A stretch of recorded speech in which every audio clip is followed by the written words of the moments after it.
खूब शांति पूजा करवाई, खूब देवी मैया को जल चढ़ा रहे हैं। बोले व्रत किया है, 9 दिन भोजन ही नहीं कर रहे, एक समय फलाहार करते, खूब मरो तुम तो भूखे, 9 दिन खूब व्रत करो, लेकिन जब तक चित्त शुद्ध नहीं होगा और निष्काम भाव से आप नहीं आराधना करोगे। व्रत कर रहे हो और देवी मैया के मंदिर में आके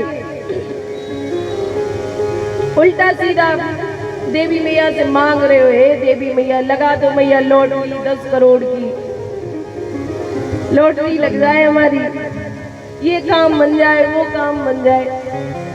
ऐसे व्रत करने से क्या फायदा।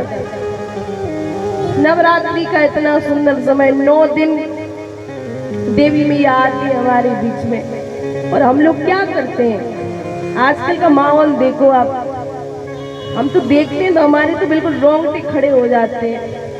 पहले का समय था देवी मैया आती थी, बढ़िया 9 दिन आराधना होती थी, फिर शांति पूर्वक देवी मैया को ले जाते थे, विसर्जन करते थे, बढ़िया कन्या भोज हुआ करते थे। लेकिन अब तो नवरात्रे आते और जी घबराने लगता है।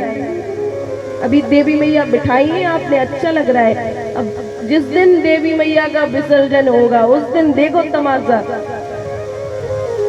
जबकि ये जो कार्य है इसको सुंदरता से बहुत ही सावधानी पूर्वक करना चाहिए। हम अभी 2-3 दिन पहले मजगुआ की कथा करके लौट रहे थे, सागर से जब घर जा रहे थे तो हमने देखा अपनी गाड़ी में से इतनी बड़ी देवी मैया की मूर्ति ले जा रहे हैं, खूब लंबी। हमने सोचा कि ये देवी मैया विराज तो लेंगे लेकिन इनका विसर्जन कितनी दुर्दशा पूर्वक करेंगे। इतनी लंबी गाड़ी से बाहर निकल के देखना पड़ रहा था, इतनी लंबी, इतनी ट्रॉली पे रख तो खींच के ले जा रहे थे। देवी मैया बिठा तो लोगे इतनी बड़ी, लेकिन इनका विसर्जन करोगे कैसे। इतना पानी है कहीं पे इनका विसर्जन हो सके ठीक तरीके से। बड़े बड़े विग्रह बिठा लेते हैं देवी मैया को, जब आखिर में उल्टा सीधा बड़े पुल पे से पटक दिया। हमारे यहाँ राजघाट में, हमारा एक आश्रम है ना राजघाट में, अभी हम थे जब गणेश जी विसर्जन हुए, जैसे ही गणेश जी विसर्जन हुए पूरे दिन जाम लग रखा था। कैसे विसर्जन कर रहे थे, बड़े बड़े युवा लड़का, जो आजकल हमारी पीढ़ी है, युवा पीढ़ी जो हमारी है, जो चिल्लाते हैं कि हम सनातनी हम हिंदू, वही युवा पीढ़ी, वही युवा लड़के और खूब शराब पी पी के और अपनी गाड़ियों में पुअड़ गाने बजा बजा के डीजे लिए, साथ में उल्टे सीधे गाने बजा रहे, नाच रहे हैं, पी रहे हैं। ऐसे विसर्जन होता है।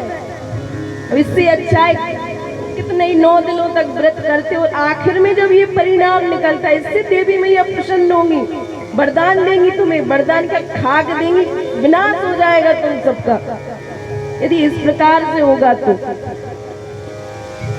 डर लगता है, हम आप लोगों की नहीं कहेंगे लेकिन हमें तो सही में डर लगता है।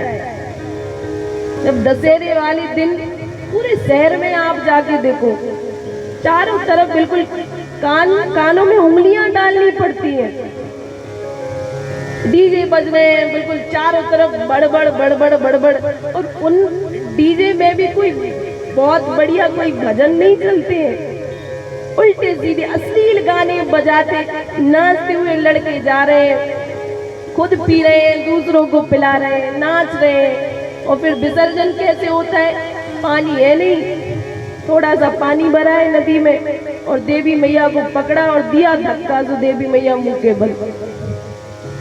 आज भी हमने खुद अपनी आंखों से देखा है, राजघाट में जब विसर्जन होता है तो पूरे साल गणेश जी वो उनका हो नहीं पाता है विसर्जन, पूरे साल उनका विग्रह यूं ही पड़ा रहता है। और हमारे खुद के आश्रम के कुत्ते जाते हैं, पकड़ते हैं, फिर छोड़ते हैं, फिर पकड़ते हैं, फिर छोड़ते हैं। ये दुर्दशा, जब ये चीजें देखते हैं तो बड़ा दुख होता है कि आज हमारी पीढ़ी किस ओर जा रही है। भले ही व्रत ना करो, भले ही आप 9 दिन तक व्रत ना करो, आराधना करो, देवी मैया को प्रणाम करो, सम्मान करो उनका। नवरात्रि एक बहुत बड़ा उत्सव है, बहुत सुंदर उत्सव है। इसको बहुत ही सम्मान पूर्वक हमें मनाना चाहिए।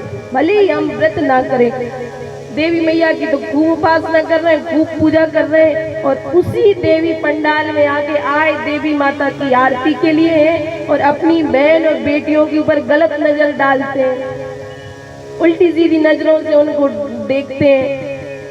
कई कई जगहों पे बड़े बड़े मंदिरों में बड़े बड़े देवियों के पंडाल में देखा है, देवी मैया की आरती के लिए आए और अपनी बहन बेटियों के ऊपर गलत नजर डालते हैं। देवी मैया प्रसन्न होगी, इससे आशीर्वाद देगी? बिल्कुल नहीं देगी। हमारे समाज में जितनी भी कन्याएं हैं, जितनी भी लड़कियां हैं, जितनी भी माताएं, इनका सम्मान करो, देवी मैया स्वतः ही प्रसन्न हो जाएंगी। देवी मैया को चुनरी चढ़ाओ या ना चढ़ाओ, अपनी माँ, अपनी बहन, अपनी बेटी, यदि इनका सम्मान करोगे तो देवी मैया अलग से उनको प्रसन्न करने की कोई आवश्यकता नहीं।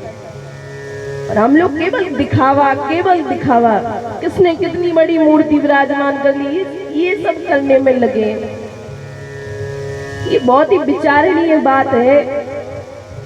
मन में आया तो आपसे कह दिया, बुरा लगे तो क्षमा करना, लेकिन ये विचार करना चाहिए हम लोगों को।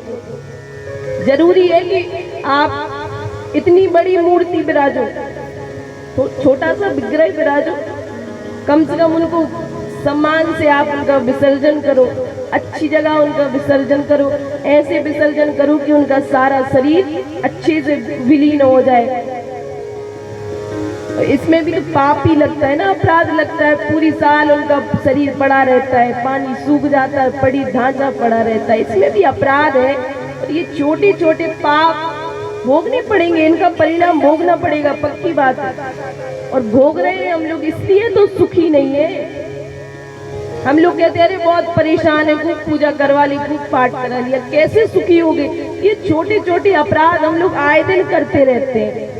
जब तक इन नियमों का पालन नहीं करेंगे, कुछ भी कर लो, हमारा कल्याण होने वाला नहीं है। बोलिए वृंदावन बिहारी लाल की जय हो। तो